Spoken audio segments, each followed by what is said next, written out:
ಎಲ್ಲರಿಗೂ ನಮಸ್ಕಾರ. ವೇದಿಕೆ ಮೇಲೆ ಆಸೀನರಾಗಿರ್ತಕ್ಕಂಥ ಎಲ್ಲರಿಗೂ ಮತ್ತು ಆಫ್ ದ ಡಯಾಸ್ ಎಲ್ಲ ವೇದಿಕೆಯಲ್ಲಿರ್ತಕ್ಕಂಥವ್ರಿಗೂ ನಮಸ್ಕಾರ. ನನ್ನ ಸರ್ನೇಮು ಮಲಗಿವಾಡ ಅಲ್ಲ, ಮಲಗಿಹಾಳ್. ಮೇಡಮ್ಗೆ ಅದು ಟಫ್ ಆಗ್ತದೆ, ಮಲಗಿಹಾಳ್ ಅಂತೇಳಿ. ಓಕೆ, ನಾನು ಚಿಕ್ಕವನಿದ್ದಾಗಿಂದ ಧ್ಯಾನ ಪ್ರಾಕ್ಟೀಸ್ ಮಾಡ್ತಾ ಇದ್ದೀನಿ. ಬಟ್ ಕೆಲವು ಅನುಭವಗಳನ್ನು ಶೇರ್ ಮಾಡ್ಕೊಳ್ತಿದ್ದೀನಿ. ಸಮಯ ಕಡಿಮೆ ಇರೋದ್ರಿಂದ ನಾ ಅನುಭವಿಸಿದ್ದನ್ನ ನಿಮಗೆ 5 ನಿಮಿಷದೊಳಗಡೆ ಅನುಭವಿಸಿ ಬಿಡ್ತೀನಿ. ಓಕೆ, ನಿಮಗೆ ಅದನ್ನು ಟ್ರಾನ್ಸ್ಫರ್ ಮಾಡೋಣ. ಸೊ ದಟ್ ಕಡಿಮೆ ಸಮಯದಲ್ಲಿ ಜಾಸ್ತಿಯನ್ನು ಅನುಭವಿಸ್ಬೋದು. ಮಾತಿನಿಂದ ಭಾಳ ಕಡಿಮೆ ಆಗ್ತದೆ. ಲಾವೋತ್ಸವ ಅಂತ ಕೆಲವರು ಹೇಳ್ತಿದ್ದಾರೆ, communication is a powerful tool but language is the worst tool ಅಂತ. ಲ್ಯಾಂಗ್ವೇಜ್ ಮೂಲಕ ನಾವು ಏನು ಕನ್ವೆ ಮಾಡಬೇಕಾಗಿರ್ತದಲ್ಲ, ಅದಕ್ಕಿಂತ ಕಮ್ಯುನಿಕೇಷನ್ ಥ್ರೂ ನಮ್ಮ ಅನುಭವದಿಂದನೇ ನಾವು ಕನ್ವೆ ಮಾಡ್ಬೋದು. ಧ್ಯಾನ ಅಂತಂದರೆ ಅದು ಎಲ್ಲವನ್ನೂ ಕೊಡ್ತದ, ಪ್ರತಿಯೊಬ್ಬರಿಗೂ ಗೊತ್ತದ ಮತ್ತು ಕೇಳಿದ್ದೀವಿ. ಪ್ರಜ್ಞೆಯಲ್ಲಿ 3 ಟೈಪ್ ಆಫ್ ಪ್ರಜ್ಞೆಗಳು ಬರ್ತವಂತ. ಒಂದು ಶ್ರೋತ ಪ್ರಜ್ಞೆ ಅಂತ. ಶ್ರೋತ ಪ್ರಜ್ಞೆ ಅಂತಂದರೆ ಕೇಳುವುದು. ಈಗ ನಾ ಹೇಳ್ತಾ ಇದ್ದೀನಿ, ನೀವು ಕೇಳಿದ್ದೀರಿ, ಅಥವಾ ಪುಸ್ತಕದಲ್ಲಿ ಓದಿದ್ದೀವಿ. ಮಸಾಲೆ ದೋಸೆ ಹೇಗಿದೆ ಅಂತಂದರೆ ಕೇಳಿದ್ದೀವಿ ನಾವು. ಕೇಳಿದ ತಕ್ಷಣ ಕೆಲವರಿಗೆ ಬಾಯಲ್ಲಿ ನೀರು ಬರ್ತದ. ಅದಾದ್ಮೇಲೆ ಇನ್ನೊಂದು ಬರ್ತದ ಚಿಂತನ ಪ್ರಜ್ಞೆ ಅಂತೇಳಿ. ಚಿಂತನ ಪ್ರಜ್ಞೆ ಅಂದ್ರೆ ನಿಜವಾಗ್ಲೂ ಮಸಾಲೆ ದೋಸೆ ಅಷ್ಟು ಚೆನ್ನಾಗಿರ್ತದ, ಅದ್ರ ಬಗ್ಗೆ ಯೋಚನೆ ಮಾಡಿದಾಗ ಏನಾಗ್ತದ, ಎನ್ಕ್ವೈರಿ ಮಾಡ್ತೀವಿ. ಸರ್ ನೀವು ತಿಂದಿರಿ? ಹೌದ್ರಿ. ನಿಮ್ಗೆ ಹೆಂಗ ಅನಿಸ್ತು? ನನಗೂ ಚಲೋ ಅನಿಸ್ತು. ನೀವು ಹೆಂಗ ಅನಿಸ್ತು? ನಮಗೂ ಚಲೋ ಅನಿಸ್ತು. ನಾವು ಸರ್ವೆ ಮಾಡ್ತಾ ಅಡ್ಡಾಡಿ ಬಿಡ್ತೀವಿ. ಆ ಹೋಟೆಲಲ್ಲಿ ಭಾರಿ ಇದೆ, ಈ ಹೋಟೆಲಲ್ಲಿ ಭಾರಿ ಇದೆ, ಅವ್ರು ತಿಂದಿದ್ದಾರಂತೆ, ಅವ್ರ ಮುಖ ನೋಡ್ರಿ ಎಷ್ಟು ಪ್ರಸನ್ನವಾಗೈತಿ, ಅವ್ರು ತಿಂದಾರ ಅದಕ್ಕೆ ಮುಖ ಪ್ರಸನ್ನವಾಗೈತಿ, ಅವರ ಆರೋಗ್ಯ ಭಾರಿ ಚೆನ್ನಾಗೈತಿ. ನಿಜವಾಗ್ಲೂ ಹಾಗಾದ್ರೆ ಮಸಾಲೆ ದೋಸೆ ಭಾರಿ ಇರ್ತದ. ಇದು ಒಂದು ಕೂಡ್ತದ ಮನಸ್ಸಲ್ಲಿ. ಕೂತಿತು ಅಂತಂದ್ರೆ ಅದು ನಾವು ಚಿಂತನ ಪ್ರಜ್ಞೆಗೆ ಬಂದಿದ್ದೀವಿ ಅಂತ. ಇದು ಶ್ರೋತ ಪ್ರಜ್ಞೆದಿಂದ ಚಿಂತನ ಪ್ರಜ್ಞೆಗೆ ಬಂದಿದ್ದೀವಿ. ಮಸಾಲೆ ದೋಸೆ ನಿಜವಾಗ್ಲೂ ಟೇಸ್ಟಿ ಇರ್ತದ, ಹಂಗೆ ಧ್ಯಾನ ನಿಜವಾಗ್ಲೂ ಟೇಸ್ಟಿ ಅದ. ಓಕೆ, ಹೆಂಗೆ ಗೊತ್ತಾಯ್ತು ನಿಮಗೆ? ನೋಡಿವಲ್ಲ ಸರ್, ಎಲ್ಲಾರನ್ನೂ ನೋಡ್ತಾ ಇದೀವಿ ಸರ್. ಅವ್ರ ಪ್ರಾಬ್ಲಮ್ ದೂರ ಆಯ್ತು, ಇವ್ರದ್ದು ಡಿಸೀಸ್ ದೂರ ಆಯ್ತು, ಅವ್ರ ಮನೆಯಲ್ಲಿ ಎಲ್ಲ ಪ್ರಾಬ್ಲಮ್ಸ್ ದೂರ ಆದವು. ಅವ್ರ ಮುಖ ನೋಡ್ರಿ, ಅವ್ರ ತೇಜ್ ನೋಡ್ರಿ, ಅವ್ರದ್ದೆಲ್ಲ ಅವರ ನೋಡ್ರಿ. ಇದೆಲ್ಲ ನೋಡಿ ನನಗೆ ಖಾತ್ರಿ ಆಗ್ಯದ ಧ್ಯಾನ ಭಾರಿ ಅದ ಅಂತ. ಯಾವ ಲೆವೆಲ್ಗೆ ಬಂದಿದ್ರಿ ನಾವೀಗ? ಚಿಂತನ ಪ್ರಜ್ಞೆಗೆ ಬಂದಿದ್ವಿ. ಬಟ್ ಭಾವ ಪ್ರಜ್ಞೆ ಅದಕ್ಕಿಂತ ಜಾಸ್ತಿ ಅದ. ಮನೆಯಲ್ಲೇನೆ ನಾನೇ ಖುದ್ದಾಗಿ ಎಲ್ಲ ರೆಸಿಪಿಗಳನ್ನ ತಗೊಂಡು ಬಂದು ಆ ಮಸಾಲೆ ದೋಸೆ ಮಾಡಿ ತಿಂತೀನಿ. ಮೇ ಬಿ ಫಸ್ಟ್ ಟೈಮ್ ಅದು ಒತ್ತಬಹುದು, ಫಸ್ಟ್ ಟೈಮ್ ಅದೊಂದು ಸ್ವಲ್ಪ ಅಳಿಸ್ಬೋದು, ಅಥವಾ ರುಚಿ ಇರ್ಲಿಕ್ಕಿಲ್ಲ, ಉಪ್ಪು ಕಡಿಮೆ, ಅದೆಲ್ಲ ಆಗ್ಬೋದು. ಬಟ್ ಬರ್ತಾ ಬರ್ತಾ ಬರ್ತಾ ಬರ್ತಾ ಬರ್ತಾ ಏನಾಗ್ಬಿಡ್ತದ್ರಿ, ನನ್ನ ಮಸಾಲೆ ದೋಸೆನೇ ನನಗೆ ಟೇಸ್ಟ್ ಆಗಕ್ಕೆ ಶುರು ಆಗ್ತದ. ಬ್ಯಾರೆದವ್ರ ಪ್ರಸನ್ನತೆ ಅದೆಲ್ಲ ದೂರ ಆಗ್ತದ. ಫಸ್ಟ್ ಅದು ಭಾವ ಪ್ರಜ್ಞೆ. ಇದು ಲೆವೆಲ್ಸ್ ಪ್ರಜ್ಞೆ ಏನೈತಲ್ಲ, ನಮ್ಮ ಕಾನ್ಷಿಯಸ್ನೆಸ್ ಏನದಲ್ಲ, ಇದು ಎವಲ್ಯೂಟ್ ಆಗ್ತಾ ಬರ್ತದೆ. ಇದಕ್ಕೆ ಫಸ್ಟ್ ನಾವೇನು ಯೋಚನೆ ಮಾಡ್ಬೇಕಂದ್ರೆ, ನಾನು ಯಾವ ಸ್ಟೇಜಲ್ಲಿದ್ದೀನಿ? ಓಕೆ, ಕೇಳಿದ್ದೀನಿ, ಚಿಂತನೆ ಮಾಡಿದ್ದೀನಿ, ಈಗ ನಾವು ಭಾವಪ್ರಜ್ಞೆಗೆ ಸ್ವಲ್ಪ ಎಂಟ್ರಿ ಆಗೋಣ. ಭಾವಪ್ರಜ್ಞೆಗೆ ಬರಬೇಕಾದ್ರೆ 1-2-3 ನಿಮಿಷದ್ದು ಎಕ್ಸರ್ಸೈಸ್ ಮಾಡ್ತೀನಿ. ಕರೆಕ್ಟ್ 15 ನಿಮಿಷಕ್ಕೆ ಮುಗಿಸ್ಬಿಡೋಣ. ಕರೆಕ್ಟ್ ನನಗೆ 15 ನಿಮಿಷ ಕೊಟ್ಟಿದ್ದಾರೆ. ಭಾವಪ್ರಜ್ಞೆ ಅಂದ್ರೆ ಹೆಂಗಿರ್ತದೆ ಅಂದ್ರೆ, ಇಮ್ಯಾಜಿನೇಷನ್ ಮತ್ತು ಫೀಲ್ ಇವೆರಡು, ಅನುಭವ ಮತ್ತು ಕಲ್ಪನೆ ಇವೆರಡರ ನಡಬರ್ಕಿರ್ತಕ್ಕಂಥ ಸಣ್ಣ ಗೆರೆಯನ್ನು ನಾವು ತೆಗಿಬೇಕಾಗ್ತದೆ. ಅವಾಗ ನೀವು ಮೆಡಿಟೇಷನ್ ಅಲ್ಲಿ ಕೇಳಿದ್ರಲ್ಲ, 1 ತಾಸು ಕೂಡ್ತಾರ, 2 ತಾಸು ಕೂಡ್ತಾರ, 5 ತಾಸು ಕೂಡ್ತಾರ, 3 ದಿನ ಕೂಡ್ತಾರ. ಹೆಂಗ್ ಕೂಡ್ತಾರ ಅವರು? ಈ ಗೆರೆಯನ್ನ ನಾವು ತೆಗೆದ್ವಿ ಅಂತಂದ್ರೆ ನಾವು ಕೂಡ ಕೂಡ್ಬೋದು.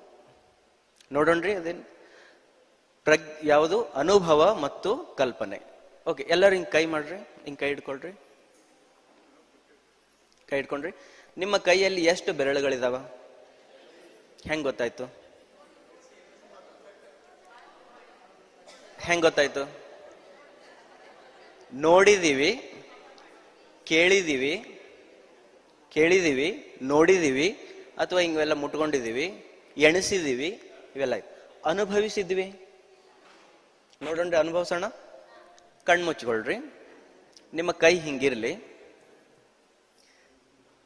ನಿಮ್ಮ ಒಳ ಮನಸ್ಸಿನಿಂದ, ಪ್ರಜ್ಞೆಯಿಂದ ನಿಮ್ಮ ಕೈ ಬೆರಳಿನಲ್ಲಿ ಆಗ್ತಕ್ಕಂಥ ಸಂವೇದನೆಗಳನ್ನ ಚೆಕ್ ಮಾಡು. ಕಣ್ಣಿನಿಂದಲ್ಲ, ಕಣ್ಣು ಮುಚ್ಕೊಂಡು ಕೈಯಲ್ಲಿ ಆಗ್ತಕ್ಕಂಥ ಸಂವೇದನೆಗಳು. ಈಗ ನನ್ನ ಕೈ ಇದೆ ಅಂತ ಗೊತ್ತಾಗ್ತದೆ. ಓಕೆ, ಆ ಕೈಯಲ್ಲಿ ಯಾವುದು ಉದ್ದವಾಗಿರ್ತಕ್ಕಂಥ ಬೆರಳು, ಯಾವುದು ಚಿಕ್ಕ ಬೆರಳು? ಕಲ್ಪನೆ ಮಾಡೋಂಗಿಲ್ಲ. ಕಲ್ಪನೆಯಲ್ಲಿ ನಿಮ್ಮಲ್ಲಿ ಆಲ್ರೆಡಿ ಫಿಕ್ಸ್ಡ್ ಅದ, ಮಧ್ಯದ ಬೆರಳು ದೊಡ್ಡದದ ಅಂತೇಳಿ. ಬಟ್ ಅದನ್ನು ಅವಾಯ್ಡ್ ಮಾಡಬೇಕು, ಕಲ್ಪನೆಯನ್ನು ಬಿಡಬೇಕು. ನಿಮ್ಮ ಕಾನ್ಷಿಯಸ್ನೆಸ್ನ ಅಲ್ಲಿಗೆ ತಗೊಂಡು ಹೋಗ್ಬೇಕು. ಎಲ್ಲಿ ಜಾಸ್ತಿ ಹೋಗ್ತದ ಅದೇ ಉದ್ದನ್ ಬೆರಳಾಗಿರ್ತದ, ಎಲ್ಲಿ ಕಡಿಮೆ ಹೋಗ್ತದೆ. ಓಕೆ, 6ನೇ ಬೆರಳನ್ನ ಸರ್ಚ್ ಮಾಡ್ರಿ ಮನಸ್ಸಿಂದ. 5 ಇದಾವಲ್ಲ, ಇಲ್ಲ ನಾನು ಒಪ್ಪಂಗಿಲ್ಲ, 5 ಬೆರಳದಾವಂತ ನಾವು ಒಪ್ಪಂಗಿಲ್ಲ, 6 ಇರ್ಬೋದು ನನಗೆ ಬೆರಳು. ಓಕೆ, ಆ ಕಿರಳ ಬೆರಳ ಪಕ್ಕಕ್ಕೆ ಇನ್ನೊಂದು ಬೆರಳದೇನೋ ಕಾನ್ಷಿಯಸ್ನೆಸ್ ಸ್ಪ್ರೆಡ್ ಮಾಡಕ್ ಟ್ರೈ ಮಾಡ್ರಿ. ಅಲ್ಲಿ ನಿಮ್ ಕಾನ್ಷಿಯಸ್ನೆಸ್ ಹೋಗ್ತಾ ಇದೆಯಾ?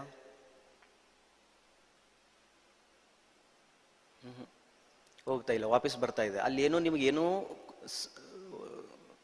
ಸಿಗ್ತಾ ಇಲ್ಲ, ಪ್ರೂಫ್ಗಳು ಸಿಗ್ತಾ ಇಲ್ಲ, ಸುಳಿವು ಸಿಗ್ತಾ ಇಲ್ಲ.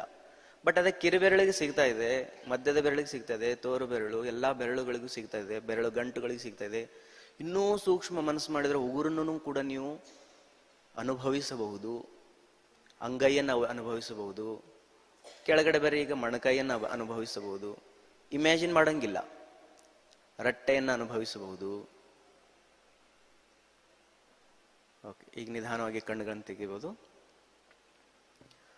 ಇದು ಈ ರೀತಿ ನಾವು ಅನುಭವವನ್ನು ಮಾಡಬೇಕಾಗ್ತದೆ. ಓಕೆ, ಕೆಲವು ಶರೀರದ ಭಾಗಗಳೇನಾಗ್ತಾವ ಅಂತಂದ್ರೆ ಅನುಭವಕ್ಕೆ ಬರಂಗಿಲ್ಲ. ಯಾವ ಅಂತಂದ್ರೆ, ನಿಮ್ಮಲ್ಲಿ ಕಿಡ್ನಿ ಅದಾನ ಅಂತ ಹೇಳ್ತೀನಿ. ಹೌದು, ಕಿಡ್ನಿ ಚಿತ್ರ ನೋಡಿದೀವಿ ನಾವು. ಬಟ್ ಕಿಡ್ನಿಯನ್ನ ನೋಡಿದೀವಿ, ಕಣ್ಣು ಮುಚ್ಚಿದ ತಕ್ಷಣ ಆ ಪಾರ್ಟಿಗೆ ನಮ್ಮ ಮನಸ್ಸು ಹೋಗ್ತದ, ಅಲ್ಲಿ ಇಮ್ಯಾಜಿನೇಷನ್ ಮಾಡ್ತದ. ಬಟ್ ಇಮ್ಯಾಜಿನೇಷನ್ ಬೇಡ, ಏನ್ ಬೇಕಾಗಿದೆ? ಅನುಭವ ಬೇಕು. ಓಕೆ, ಅನುಭವ ಬೇಕಂದ್ರೆ ಅನುಭವ ಆಗಂಗಿಲ್ಲ. ಅಲ್ಲಿ ನೀರು ಫಿಲ್ಟರ್ ಆಗ್ತಕ್ಕಂಥದ್ದು, ನೀರು ಇರ್ತಕ್ಕಂಥದ್ದು ಅನುಭವ ಆಗಂಗಿಲ್ಲ. ಅವಾಗೇನ್ ಮಾಡ್ಬೇಕು? ಅವಾಗೇನ್ ಮಾಡ್ಬೇಕು ಅಂದ್ರೆ ಅಲ್ಲೇ ನಿಲ್ಲಬೇಕು. ಅಲ್ಲೇ ನಿಲ್ಬೇಕು, 1 ತಾಸು ನಿಲ್ಬೇಕು, 1.5 ತಾಸು ನಿಲ್ಬೇಕು, ಎಲ್ಲಿಯೂ ಹೋಗ್ಬಾರ್ದು. ಅಲ್ಲೇ ಮನಸ್ಸನ್ನು ಸೂಕ್ಷ್ಮಗೊಳಿಸ್ಬೇಕು. ನಿಮಗೆ ಹೇಳ್ತೀನಿ, ಹನಿ ಫಿಲ್ಟರ್ ಆಗೋದು ಕೂಡ ನಿಮಗೆ ಕಾಣ್ತದ. ಆಹಾರ 32 ಫೀಟ್ ಇರ್ತಕ್ಕಂಥ ಇದರಲ್ಲಿ ಕರಳಲ್ಲಿ ಹೋಗ್ತಕ್ಕಂಥದ್ದು ಕಾಣ್ತದ. ಆಮೇಲೆ ಹಾರ್ಟ್ ಬೀಟ್ ಕಾಣ್ತದ, ಹಾರ್ಟ್ ಅಲ್ಲಿ ಇರ್ತಕ್ಕಂಥ 4 ಮನೆಗಳು ಕಾಣ್ತವ. ಇವು ಯಾವ ಎಣಿಸಬಾರದು. ನನ್ನ ಅನುಭವ ನನಗಾಗ್ಬೇಕು. ಓಕೆ, ನಿಮ್ಮ ಕುರ್ಚಿಯನ್ನ ಫೀಲ್ ಮಾಡ್ರಿ, ಕುರ್ಚಿನ ಇಮ್ಯಾಜಿನೇಷನ್ ಮಾಡ್ತೀರಿ. ನಿಮ್ ಕುರ್ಚಿಗೆ 4 ಕಾಲದವ, ಇಮ್ಯಾಜಿನೇಷನ್ ಮಾಡ್ತೀರಿ. Okay, spread your consciousness to the legs ಅಂತಂದ್ರೆ ಲೆಗ್ಗಿಗೆ ನಿಮ್ಮ ಪ್ರಜ್ಞೆ ಹೋಗ್ತಾ ಇದೆ, ಬಟ್ ಕುರ್ಚಿಯ ಕಾಲಿಗೆ ಹೋಗ್ತಾ ಇಲ್ಲ. ಬಿಕಾಸ್ ಕುರ್ಚಿ ನಂದಲ್ಲ. ಹಾಗಾದ್ರೆ ಧ್ಯಾನಕ್ಕೆ ಸೂಕ್ತವಾಗಿರ್ತಕ್ಕಂಥ ಇನ್ಸ್ಟ್ರೂಮೆಂಟ್ ಯಾವುದು ಅಂತಂದ್ರೆ, ಸ್ಟಾರ್ಟಿಂಗ್ ಬಿಗಿನರ್ಸಿಗೆ ಶರೀರನೇ ಆಗ್ತದೆ. ಇದಂ ಶರೀರಂ ಖಲು ಧರ್ಮ ಸಾಧನಂ ಅಂತ ಹೇಳ್ತಾರೆ. ಈ ಶರೀರದಿಂದನೇ ನಾನು ಏನ್ ಮಾಡ್ಬೇಕಂದ್ರೆ ನನ್ನ ಮನಸ್ಸನ್ನ ನಿಲ್ಲಿಸಬೇಕಾಗಿದೆ. ಮನಸ್ಸನ್ನು ನಿಲ್ಲಿಸುವ ಸಾಧನ ಅಂದ್ರೆ ಶರೀರ ಮಾತ್ರ. ಈ ಶರೀರದಲ್ಲಿ ಅತ್ಯಂತ ಸೂಕ್ಷ್ಮವಾಗಿರ್ತಕ್ಕಂಥದ್ದು, ನನ್ನ ಮನಸ್ಸಿಗೆ ಸ್ವಲ್ಪನೂ ಡಿಸ್ಟರ್ಬ್ ಆಗಲಾರ್ದಂತಹ ಆಕ್ಟಿವಿಟಿ ಯಾವ್ದಿರ್ಬೋದು? ಯಾವ್ದಿರ್ಬೋದು? ಉಸಿರಾಟ. ನನ್ನ ಯಾವುದೇ ರೀತಿ ಡಿಸ್ಟರ್ಬೆನ್ಸ್ ಮಾಡಂಗಿಲ್ಲ, ಬಟ್ ನಾ ಅದನ್ನ ಅಬ್ಸರ್ವ್ ಮಾಡ್ಬೋದು. ಅದನ್ನ ಅಬ್ಸರ್ವ್ ಮಾಡೋದ್ರಿಂದ ಅದು ಹೆಚ್ಚು ಕಡಿಮೆನೂ ಆಗಂಗಿಲ್ಲ, ಅದು ನನಗೂ ಡಿಸ್ಟರ್ಬ್ ಮಾಡಲ್ಲ, ನಾನು ಅದಕ್ಕೂ ಡಿಸ್ಟರ್ಬ್ ಮಾಡಲ್ಲ. ಅಂತ ಆಕ್ಟಿವಿಟಿ ಏನಂತಂದ್ರೆ ಉಸಿರಾಟ. ಬಟ್ ಹಾರ್ಟ್ಗೆ ಹೇಳಿಲ್ಲ ಯಾರು. ಬೇಕಾದ್ರೆ ನೋಡ್ರಿ, ಹಾರ್ಟ್ ಕೂಡ ಅದ, ಹಾರ್ಟ್ ಬೀಟ್ಸ್ ಕೂಡ ನಾವು ಗಮನಿಸ್ಬೋದು. ಬಟ್ ಭಾಳ ಟಫ್ ಆಗ್ತದೆ, ಅದನ್ನ ಹಾರ್ಟ್ ಬೀಟ್ ಟಫ್ ಮಾಡ್ತದೆ. ಮನಸ್ಸಲ್ಲಿ ಯೋಚನೆ ಬಂದಾಗ ಹಾರ್ಟ್ ಬೀಟ್ ಜಾಸ್ತಿ ಕೆಳಗಾಗ್ತದ. ಅದಕ್ಕೆ ಪತ್ರಿಜಿಯವರು ಕೂಡ ಹೇಳಿದ್ರು ಏನಂತ, ಉಸಿರಾಟದ ಮೇಲೆ ಗಮನವೇ ಧ್ಯಾನ, ಧ್ಯಾನವೆಂದರೆ ಉಸಿರಾಟದ ಮೇಲೆ ಗಮನ. ಅದು ಒಂದೇ ನಿಚ್ಚಣಿಕೆ ನೀಡಿಕೊಂಡು ನಾವು ಯಾವ ಲೋಕಕ್ಕಾದ್ರೂ ಹೋಗ್ಬೋದು. ಹೌದ್ರಿ? ಈ ಥಾಟ್ಸ್ ಬಂದ ಮೇಲೆ, ಇದು ನನ್ನ ಅನುಭವದಲ್ಲಿ ಬಂದ ಮೇಲೆ, ಇನ್ನೂ ನೀವು ಧ್ಯಾನ ಮಾಡ್ತಾ ಮಾಡ್ತಾ ಶರೀರವನ್ನು ನೋಡ್ತಾ ನೋಡ್ತಾ ಹೋದಂಗಿಲ್ಲ ನಿಮಗೆ ಗೊತ್ತಾಗ್ತದ, ಒಂದೊಂದು ಸಂಕಲ್ಪಗಳಿಗೂ ನಮ್ಮ ಶರೀರದಲ್ಲಿ ಒಂದೊಂದು ನರಗಳು ಮೀಸಲದವ. ಆ ಸಂಕಲ್ಪಗಳನ್ನ ಜಾಸ್ತಿ ಮಾಡ್ದಂಗಿಲ್ಲೇ ಆ ನರಗಳು ಆಕ್ಟಿವೇಟ್ ಆಗ್ತಾವ. ಆ ಸಂಕಲ್ಪದ ದುರುಪಯೋಗವನ್ನು ಪಡಿಸಿಕೊಂಡಾಗ ಆ ನರಗಳು ರೋಗಕ್ಕೆ ಈಡಾಗ್ತಾವ. ಎಷ್ಟು ಚೆನ್ನಾಗಿದೆ ನೋಡಿ. ಒಂದು ಎಕ್ಸಾಂಪಲ್, ಬ್ಯಾಕ್ ಬೋನ್ ಏನಿದೆಲ್ರಿ, backbone is for responsibility ಅಂತೇಳಿ. ನಿಮಗೆ ಬೆನ್ನು ನೋವು ಬಂದದ ಅಂತಂದ್ರೆ ಫಸ್ಟ್ ಏನ್ ಮಾಡ್ಬೇಕಂದ್ರೆ, ಕಾರಣ ಶರೀರದಲ್ಲಿ ಅದರದ್ದು ರೀಸನ್ ಏನು ಹುಡುಕ್ಬೇಕು. ನಾವು ಡಾಕ್ಟರ್ ಹತ್ರ ಹೋಗಿ ಕೇಳಿದಾಗ ಅವ್ರು ಹೇಳ್ತಾರ, ರಕ್ತ ಪರಿಚಲನೆ ಆಗಿಲ್ಲ, ಆಕ್ಸಿಜನ್ ಸಪ್ಲೈ ಆಗಿಲ್ಲ, ಜಿಂಕ್ ಕಡಿಮೆ ಅದ, ಕ್ಯಾಲ್ಸಿಯಂ ಕಡಿಮೆ ಅದ. ಅವ್ಯಾವೂ ಅಲ್ಲ.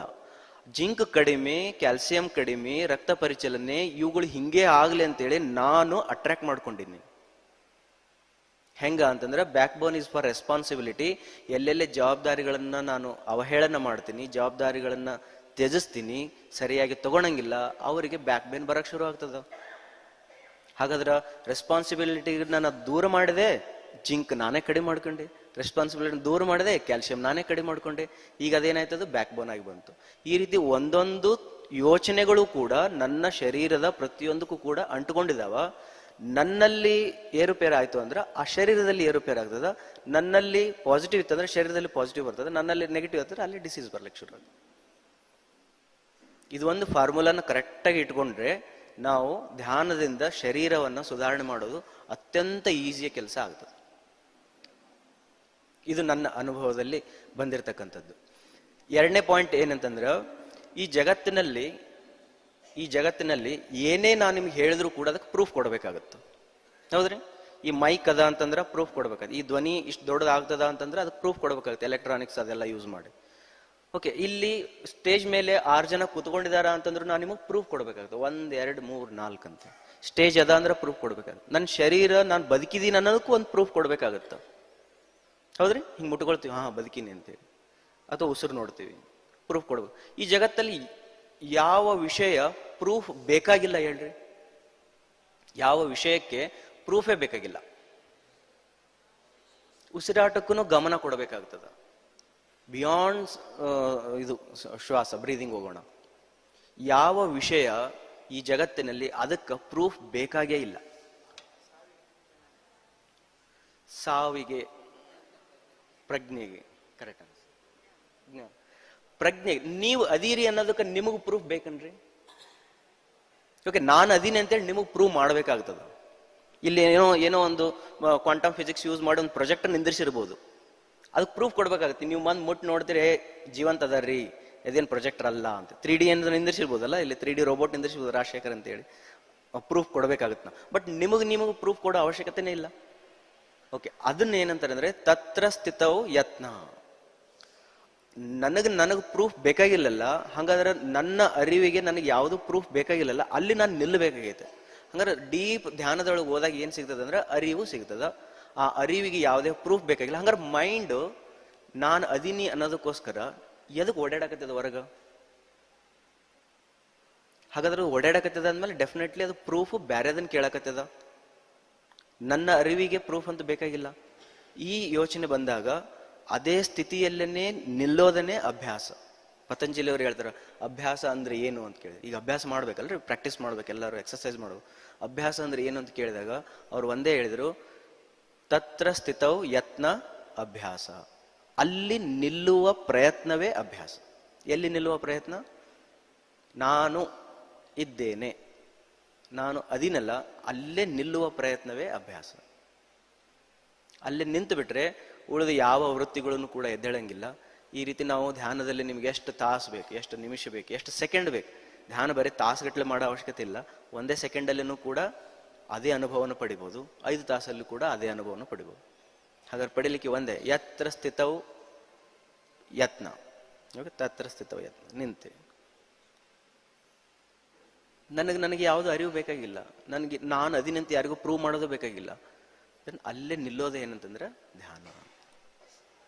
ಓಕೆ ರೀ, ಈ ಟೈಪು ಅನುಭವಗಳನ್ನು ಪಡ್ಕೊಂಡಿದ್ದೀನಿ. ಇದರಿಂದ ನನ್ನ ಶರೀರದಲ್ಲಿ ಇರ್ತಕ್ಕಂಥ ಯಾವುದೇ ಡಿಸೀಸ್ಗಳು ಕೂಡ ಇವತ್ತಿಗೂ ನಾವು ಯಾವುದು ಅಲೋಪೆಥಿಕ್ ಟ್ಯಾಬ್ಲೆಟ್ಸ್ ತೊಗೊಳಂಗಿಲ್ಲ, ದವಾಖಾನಿಗಂತೂ ಹೋಗೇ ಇಲ್ಲ. ಹೀಲ್ ಮಾಡಕ್ಕೆ ಹೋಗ್ತೀನಿ ಹೊರತು ನನ್ನ ಸಲುವಾಗಂತೂ ನಾನು ಎಂದೂ ಹೋಗಿಲ್ಲ. ಕನಿಷ್ಠ ಏನಿಲ್ಲ ಒಂದು 20-25 ವರ್ಷ ಆಯಿತು, ಒಂದು ಸಿಂಗಲ್ ಅಲೋಪೆಥಿಕ್ ಅಥವಾ ಯಾವುದೇ ಒಂದು ಟ್ಯಾಬ್ಲೆಟ್ ತೊಗೊಂಡಿಲ್ಲ. ಆಮೇಲೆ ಪೇಷನ್ಸ್ ಅನ್ನೋ ವರ್ಡ್, ಪೇಷಂಟ್ ಅಂತ ಹೇಳ್ತೀವಲ್ಲ, ಪೇಷಂಟ್ ಅನ್ನೋ ವರ್ಡ್ ಅದು ಹೆಂಗೆ ಬಂದದ ಅಂದ್ರೆ ಪೇಷನ್ಸ್ ಆಗಿರ್ಬೇಕು, ನಾವು ಪೇಷಂಟ್ ಆಗಿರ್ಬೇಕು. ಏನದಿರಿ ನೀವು ಅಂದ್ರೆ, ನಾ ಪೇಷಂಟ್ ಆಗಿದ್ದೀನಿ ನೀನು. ಓಕೆ, ಗರ್ವದಿಂದ ಹೇಳ್ಕೋಬೇಕು. ಹೆಂಗದಿರಿ ಅಂದ್ರೆ I am very patient because I am just looking at that. ಹಸಿವು ಆದಾಗ ಹಸಿವನ್ನು ನೋಡೋದೇ ಧ್ಯಾನ, ರೋಗ ಆದಾಗ ರೋಗವನ್ನು ನೋಡೋದೇ ಧ್ಯಾನ. ನಾನು ಹೊಟ್ಟೆ ನೋಯ್ತಾ ಇದೆ ಅಂದರೆ ಜಸ್ಟ್ ನೋಡ್ತಾ ಇರಬೇಕು, ಅದು ತಾನಾಗೆ ಹೀಲ್ ಆಗ್ತದೆ. ನಾವು ಇದ್ರ ಜೊತೆ ಯೋಗ ಕ್ಲಾಸಸ್ ಜೊತೆಗೆ ಕ್ವಾಂಟಮ್ ಹೀಲಿಂಗ್ ಅಂತ ಹೇಳಿ ಮಾಡ್ತೀನಿ. ಕ್ವಾಂಟಮ್ ಹೀಲಿಂಗ್ ಅಂತಂದರೆ ಯಾವುದೇ ಡಿಸೀಸಸ್ ಇರಲಿ, that doesn't matter for me. ಅದು ಎಷ್ಟೇ ದೊಡ್ಡದಿರಲಿ, ಎಷ್ಟೇ ಚಿಕ್ಕದಿರಲಿ, ಅವ್ರಿಗೆ ನನಗೆ ಏನು ಬೇಕಾಗಿದೆ ಅಂದ್ರೆ ಅವರ ಆ ಭಾಗವನ್ನು, ಈಗ ನಾವು ಹೆಂಗೆ ಕೈನ ಹೀಲ್ ಮಾಡಿದ್ವಲ್ಲ, ಕೈನ ನಾವು ಅನುಭವಿಸಿದಲ್ಲ, ಆ ರೀತಿ ಆ ಭಾಗವನ್ನು ನಾವು ಅನುಭವಿಸಬೇಕು. ಅದನ್ನು ಅನುಭವಿಸಿದಾಗ ನಿಮಗೆ ಅದು ತಾನಾಗಿ ಹೀಲ್ ಆಗ್ತದೆ. ಈ ಜಗತ್ತಿನ ನೇಚರ್ ಏನದ ಅಂದ್ರೆ ಕ್ವಾಂಟಮ್ ಫಿಸಿಕ್ಸ್ ಮನ್ಮನ್ನೆ ಹೇಳ್ತದ, ಶಂಕರಾಚಾರ್ಯ ಅವರು ಮೊದಲೇ ಹೇಳಿದ್ರು, ದೃಷ್ಟ ಸ್ವರೂಪದೊಳಗೆ ಇರೋದೇನೆ ಈ ಜಗತ್ತಿನ ಕಂಟ್ರೋಲ್. ಓಕೆ, ನನಗೊಂದೇನೋ ಬ್ಯಾಡ್ ಹ್ಯಾಬಿಟ್ಸ್ ಅದ, ಹೆಂಗೆ ಕಂಟ್ರೋಲ್? ಬಿಡೋದು ಬೇಡ. ನೋಡೋದು, ನಾನು ಬ್ಯಾಡ್ ಹ್ಯಾಬಿಟ್ಸಿಗೆ ಅಡಿಕ್ಟ್ ಆಗಿನಿ, ನೋಡ್ಕೊಳ್ಳೋದು ತಾನ ಕಡಿಮೆ. ನನಗೆ ಹೊಟ್ಟೆ ನೋಯ್ತಾ ಇದೆ, ಏನು ಮಾಡ್ಬೇಕು? ನೋಡ್ಕೊಂಡ್ರೆ ಕಡಿಮೆ ಆಗ್ತದೆ. ದೃಷ್ಟಾ ಸ್ವರೂಪ. ಓಕೆ, ನೋಡೋದ್ರಿಂದ ನೋವು ಜಾಸ್ತಿ ಆಗ್ತದೆ, ನೀವು ಇದನ್ನ ಅನುಭವಿಸಿರ್ಬೋದು. ಹೌದಾ? ತೆಲ್ ನೋಯ್ತಿರ್ತದ, ಅವು ನಾವೇನ್ ಮಾಡ್ತೀವಿ? ಸಿನಿಮಾ ನೋಡ್ತೀವಿ. ಯಾಕೆ ನೋಡ್ತೀವಿ ಅಂದ್ರೆ ತೆಲ್ ನೋಯ್ತದ, ಆ ಟೈಮ್ನೊಳಗೆ ಕಣ್ಣು ಮುಚ್ಚಿಟ್ಟು ತೆಲಿ ಜಾಸ್ತಿ ನೋಯ್ತದ. ತೆಲಿ ಜಾಸ್ತಿ ಯಾಕೆ ನೋಯ್ತ್ರಿ? ಬಿಕಾಸ್ ಮನಸ್ಸು ಸೂಕ್ಷ್ಮ ಆಯ್ತು. ತೆಲಿನೂ ಜಾಸ್ತಿ ಆಗಿಲ್ಲ, ಮನಸ್ಸು ಸೂಕ್ಷ್ಮ ಆಯ್ತು. ಈಗ ನೀವು ಉಸಿರಾಡ್ತಿದ್ರಲ್ಲ, ಉಸಿರಾಟದ ಟೆಂಪರೇಚರ್ ಗೊತ್ತಾಗ್ತದನ್ರಿ? ಇಲ್ಲ, ಗೊತ್ತಿಲ್ಲ. ಮನಸ್ಸನ್ನು ಸೂಕ್ಷ್ಮಗೊಳಿಸ್ರಿ, ನಿಮ್ಗೆ ಗೊತ್ತಾಗ್ತದ. ಬರುವ ಉಸಿರು ಬೆಚ್ಚಗದ, ಹೋಗುವ ಉಸಿರು ತಣ್ಣಗದ. ಓಕೆ, ಉಸಿರು ತಣ್ಣಗ ಬೆಚ್ಚಗ ನಾನು ನೋಡಿದ್ಮೇಲೆ ಆಯ್ತನ್ರಿ? ಇಲ್ಲ, ಮೊದಲೇ ಇತ್ತದ. ಬಟ್ ನನ್ನ ಮನಸ್ಸು ಏನಾಯ್ತು? ಸೂಕ್ಷ್ಮ ಆಯ್ತು. ಹಾಗಾದ್ರೆ ಹೊಟ್ಟೆ ನೋಯ್ತಾ ಇತ್ತು ಅಂತಂದ್ರೆ ನಾನು ಅಲ್ಲಿ ಲಕ್ಷ್ಯ ಕೊಟ್ಟೆ ಅಂದ್ರೆ ಹೊಟ್ಟೆ ನೋವು ಜಾಸ್ತಿ ಆಗಂಗಿಲ್ಲ. ನಾನು ಅದನ್ನ ಸೂಕ್ಷ್ಮವಾಗಿ ನೋಡ್ತಾ ಇದ್ದೀನಿ. ಹೆಂಗೆ ಸೂಕ್ಷ್ಮವಾಗಿ ನೋಡ್ತೀನಲ್ಲ ಹಂಗಂಗ ಅದು ಸರಳವಾಗಿ ಹೀಲ್ ಆಗ್ತಾ ಹೋಗ್ತದೆ. ಓಕೆ ರೀ? ಓಕೆ, ಇಷ್ಟು ಸಾಕು. ಲಾಸ್ಟ್ ಒಂದು ಫಾರ್ಮುಲಾ ಹೇಳ್ಬಿಟ್ಟು ಬಿಡ್ತೀನಿ. ಸೂಕ್ಷ್ಮತೆಯಿಂದನೇ ನಾವು ಎಲ್ಲವನ್ನು ಪಡೆಯಬಹುದು. ಅದಕ್ಕೋಸ್ಕರ ಧ್ಯಾನದಲ್ಲಿ ನಾವೇನ್ ಮಾಡ್ಬೇಕಂದ್ರೆ ಅತ್ಯಂತ ಸೂಕ್ಷ್ಮ ಆಗೋದನ್ನ, ಅದ್ರ ಕಡೆಗೆ ನಾವು ಒಲವನ್ನು ಕೊಡ್ಬೇಕು. ಸೂಕ್ಷ್ಮ ಆದಂಗೆಲ್ಲ ಬಾಹ್ಯ ಇರತಕ್ಕಂಥ ಜಗತ್ತು ತಾನಾಗಿ ನಶಿಸಿ ಹೋಗ್ತದ. ಒಂದೇ ಉಳ್ಕೊಳ್ತದ, ಯಾವುದು? ಅರಿವು. ನಾನು ಇದ್ದೇನೆ, ನಾನು ಅನ್ನೋದನ್ನು ತೆಗೆದ್ಬಿಡೋಣ. ಇದ್ದೇನೆ ಅದು ಒಂದೇ ಉಳ್ಕೊಳ್ತದ. ಅದೇ ಧ್ಯಾನದ ಅನುಭವ. ಥ್ಯಾಂಕ್ ಯು, ಧನ್ಯವಾದ. Thank you sir.